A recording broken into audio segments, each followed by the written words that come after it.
Pandemic, আমরা sorry pandemic তো এন্ডামিক হয়ে গেছে, সেটা নয়। আমরা কোভিড শুনলে ভয় পাই, কিন্তু যাই হোক কোভিড এখনো বাংলায় প্রাইভেটে কে কী করছে আমরা জানি না, তার দায়িত্ব তো আমাদের নয়, তাদের পেশেন্ট দিতে হয়।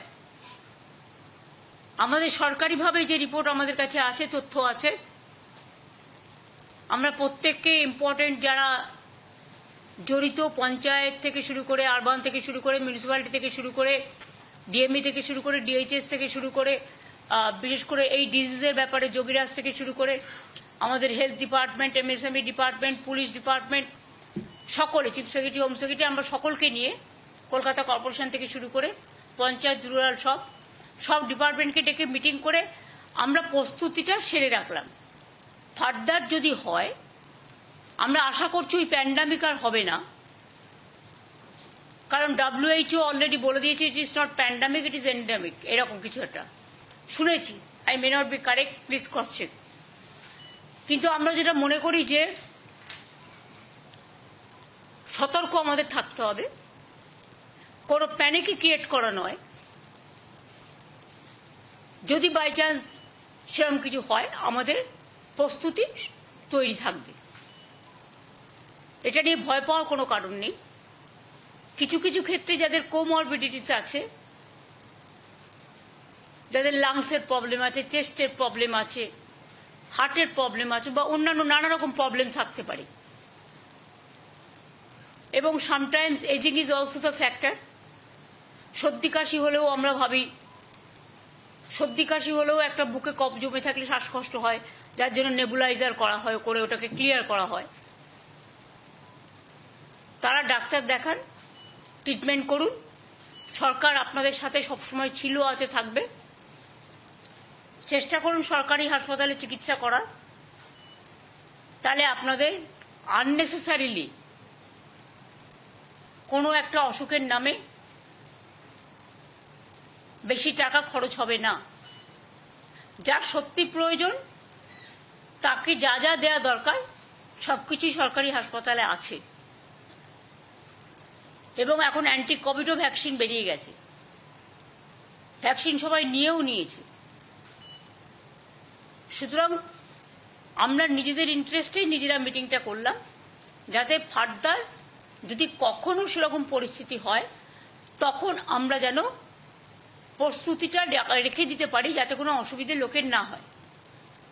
কিন্তু এখনই আমরা এ ব্যাপারে কোনো সিদ্ধান্ত নিচ্ছি না, তার কারণ সেই সিচুয়েশন তৈরি এখনো হয়নি। আর ভারতবর্ষে প্রায় 130 কোটি মানুষ বসবাস করেন, তার মধ্যে মাত্র হাতে গুনে 4-5 হাজারের মতো কেস সারা ভারতবর্ষ জুড়ে হয়েছে, এবং এটা হচ্ছে এক টাইপ অফ ইনফ্লুয়েঞ্জা, এবং এটা একটা সাব, কি বলছিলে, অমিক্রন ভাইরাস। এটা আমি যোগীকে বলবো একটু এক্সপ্লেন করে দিতে 2 মিনিট, সুতরাং সবাই ভয় পাবে না। আগে যে করোনা ভাইরাস লাস্ট যে ওয়েভটা বড় ওয়েভ হয়েছে, সেটা ওমিক্রন ভ্যারিয়েন্টের হয়েছে, তারই একটা সাব ভ্যারিয়েন্ট, সেটা একটু অল্প পাল্টে গিয়ে এটা এসছে। এখনো এটি ওমিক্রনেরই একটি সাব টাইপ, এবং এখনো অব্দি সেরকম ভ্যারিয়েন্ট অফ কনসার্ন, মানে যেগুলো বিরাট ঘটনা ঘটাতে পারে এরকম ধরনের ভ্যারিয়েন্ট হিসেবে WHO এটাকে রিগার্ড করেনি, একবারও বলেনি যে এটা ভ্যারিয়েন্ট অফ কনসার্ন। তো সাধারণ সর্দি কাশি জ্বরের মতোই এটি হবে, এবং দ্রুত ছড়িয়ে দ্রুত এই ওয়েভটা চলে যাওয়ারই আমরা এক্সপেকটেশন রাখছি। তবুও ম্যাডাম যেরকম বলছেন সেরকম ভাবে আমাদের জড়িয়ে থাকার ব্যবস্থা করতে হবে। বর্ষাকালে, শীতকালে একটুখানি সর্দি কাশি হয়, সুতরাং সেটারও মাত্রা কমে গেছে, যেটা এনারা বলছেন, মানে বিশেষজ্ঞরা। সুতরাং কোভিড নিয়ে এখনই আতঙ্কিত হওয়ার কোনো কারণ নেই, প্যানিকি হওয়ারও কোনো কারণ নেই। স্বাভাবিক অবস্থায় বজায় থাকবে, তবে সতর্কতা অবলম্বন করার জন্য যার যেটুকু করার সেটা তাদের নিজেদের মধ্যেই রাখবে, এইটুকু আর কি। এটা নিয়ে আজকে মিটিং ছিল। এই পর্যন্ত।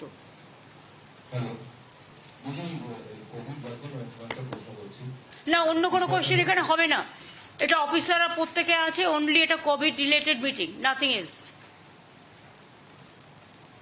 সরকারি